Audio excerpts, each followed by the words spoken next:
Olá, alunos! Eu sou a professora Marília e vamos para mais uma aula de Química. Vamos começar? Então, os objetivos: revisar o conceito de eletrólise aquosa, revisar o conceito de dissolução iônica, entender o que é a autoionização da água, compreender como ocorre a prioridade de descarga de cátions e ânions e praticar o conhecimento com atividades. E as perguntas de agora? O que significa dissociação iônica? Você sabe o que é autoionização da água? Será que é frequente em nossa rotina diária? E aqui a gente tem um gifzinho que está mostrando a autoionização da água. Olha que bacana. Então vamos lembrar as definições. Eletrólise aquosa, ou em meio aquoso, ou em solução aquosa.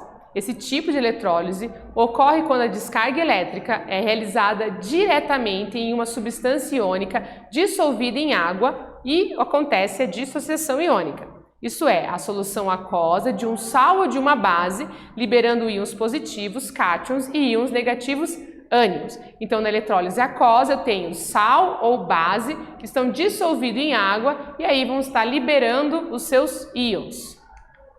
A eletrólise, tanto a ígnea quanto a aquosa, tem como objetivo a produção de elementos ou metais em seu estado fundamental ou neutro. Outra consideração importante é que o número de elétrons perdidos deverá ser igual ao número de elétrons ganhos durante o processo de eletrólise, e essa é uma informação importante no momento que você for escrever as semi-reações, de oxirredução para a eletrólise. Você precisa estar atento para a quantidade de elétrons que ganhou ou perdeu e precisa ser igual essa quantidade. Então, iguais as quantidades de elétrons ganhos e perdidos. Se na cuba eletrolítica, o recipiente onde ocorre a eletrólise, não houver eletrólito, ou seja, íons livres, não vai acontecer a passagem da corrente elétrica. Então eu preciso desses íons livres para que a corrente elétrica ocorra. Se não tiver íons livres, não vai acontecer eletrólise. Por isso os compostos que são utilizados na eletrólise aquosa são compostos iônicos, como sais e bases.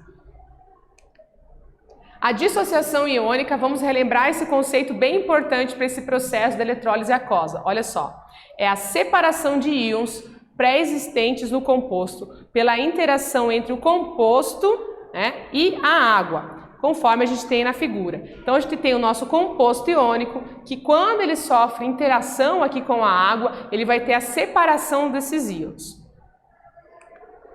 Denomina-se autoionização da água como sendo a possibilidade da água em transferir prótons, que é o íon positivo H+, a outra molécula de água, formando íons hidrônios ou hidrônio, o hidroxônio ou hidrônio, que é o H3O+, e um íon negativo, que é o íon hidroxila, que é o OH-. Então, a autoionização da água é essa possibilidade da transferência de prótons e da formação desses dois íons, positivos e negativos.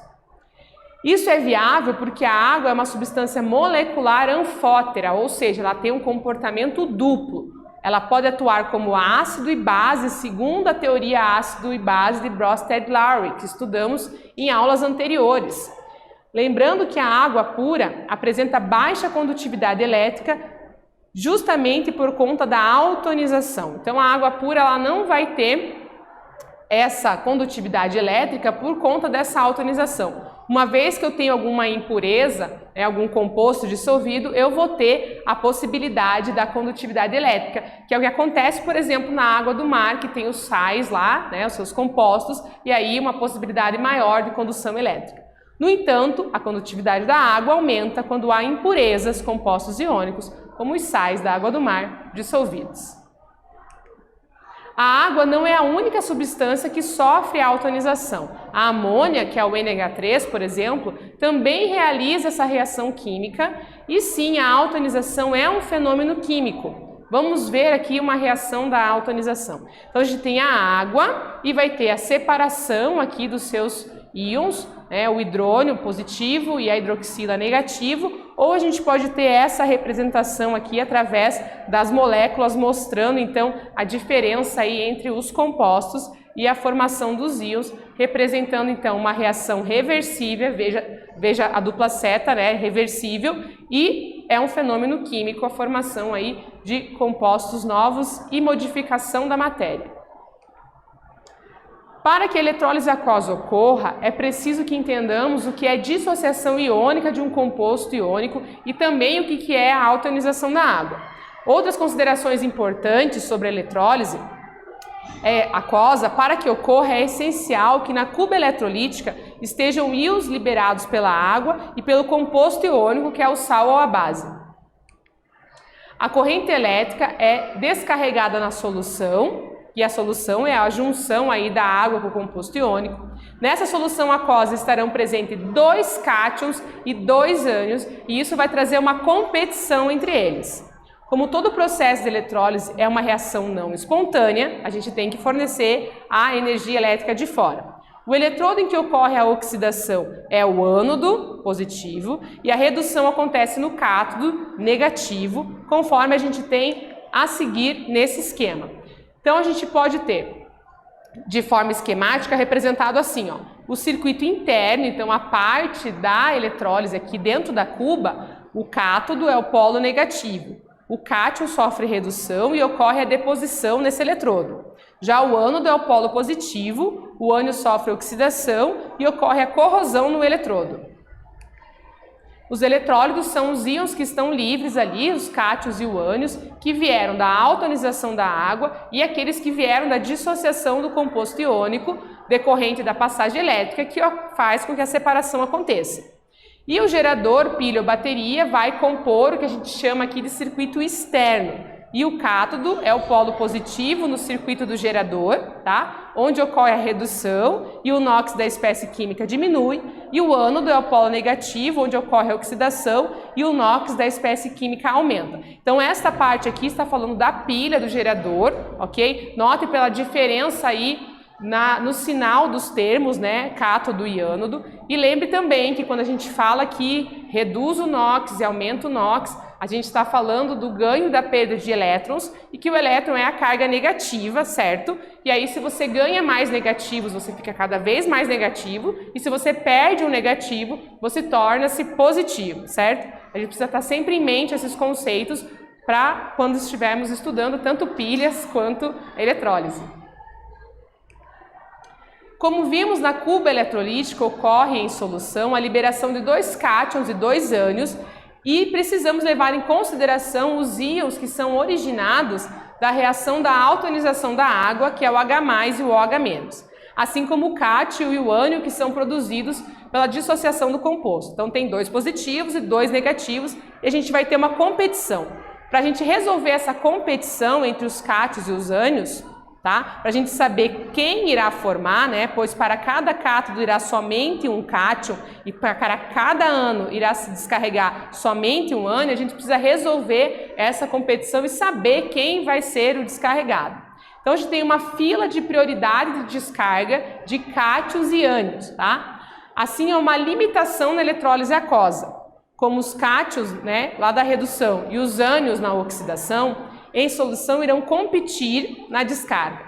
A água, né, são os nossos íons produzidos, tem prioridade, a gente precisa ver quem tem a prioridade, dependendo do que está dissolvido naquela água. Assim, os íons, cátions e ânions, que estão à esquerda da água, geralmente não serão formados na eletrólise, conforme a figurinha aqui, ó.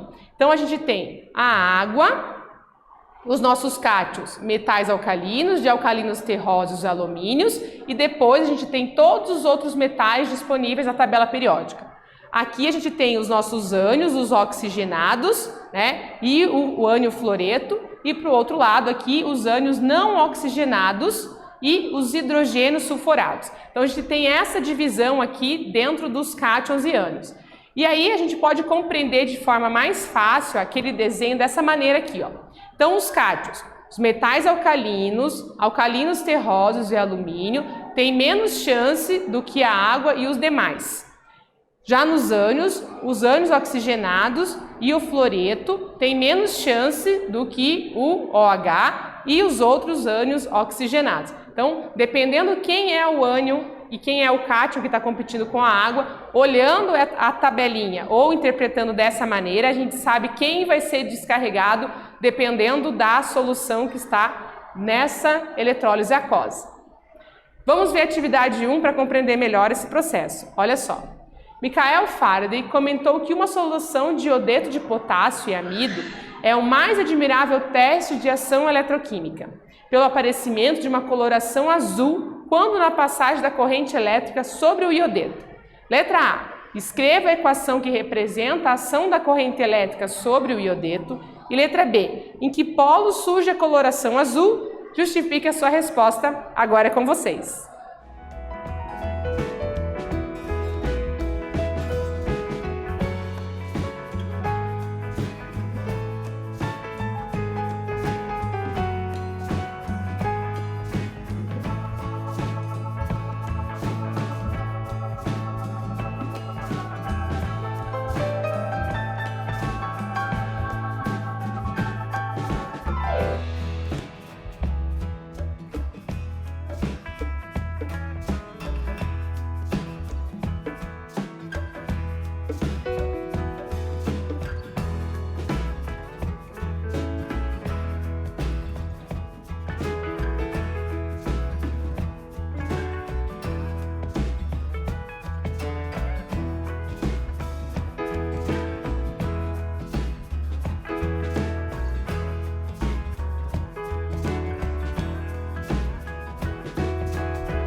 Vamos para a correção da atividade?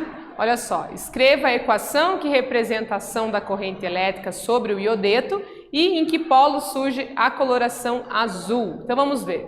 Aqui a gente tem 2Ki, que é o iodeto de potássio, se dividindo aqui no seu cátion e ânion, e a altonização da água. Olha só a prioridade de descarga. Então o H tem maior prioridade que o K e o I tem maior prioridade que o OH. Então a semi-reação catódica lá no polo negativo vai ser a da água e a semi-reação anódica no polo positivo vai ser aqui do nosso iodo. E a coloração azul surge lá no ânodo, que é onde ocorre a encontro aí do iodo e do amido e a coloração azul aparece. Vamos para a atividade 2 agora? Piscina sem química. É um anúncio envolvendo o tratamento de água. Sabe-se, no entanto, que o tratamento consiste na adição de cloreto de sódio na água e na passagem da água por um recipiente dotado de eletrodos de cobre e de platina, ligados a uma bateria de chumbo de automóvel. Letra A. Com base nessas informações, discuta se a mensagem do anúncio é correta. E letra B, considerando os eletrólitos inertes, escreva as equações das reações envolvidas que justificam a resposta anterior. Agora é com vocês.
Vamos para a correção da atividade? Olha só, com base nessas informações, discuta se a mensagem do anúncio é correta e, considerando os eletrodos inertes, escreva as equações das reações envolvidas que justificam a resposta anterior.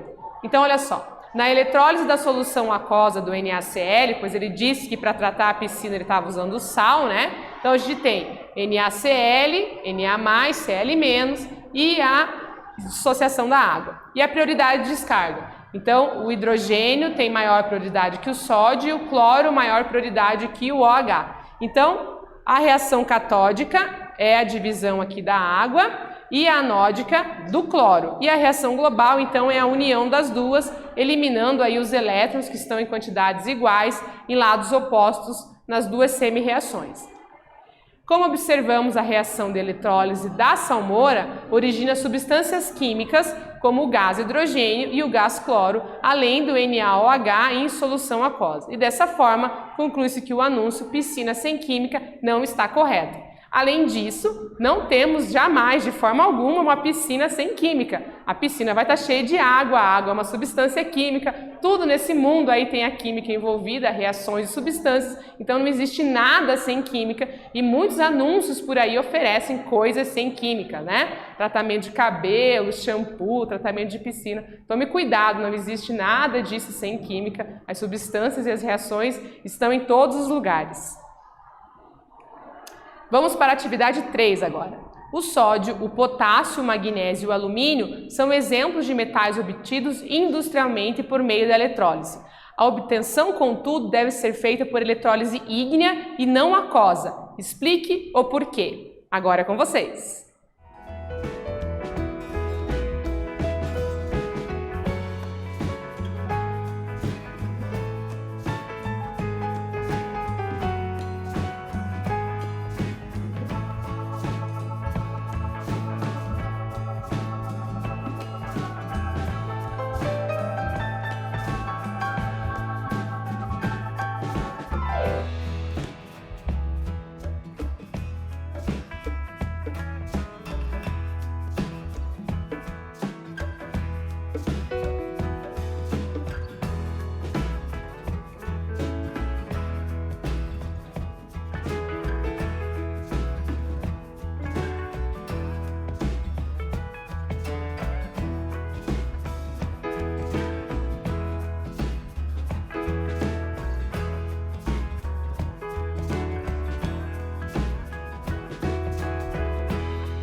Vamos para a correção da atividade? Olha só, o enunciado diz: o sódio, o potássio, o magnésio e o alumínio são exemplos de metais obtidos industrialmente por meio da eletrólise.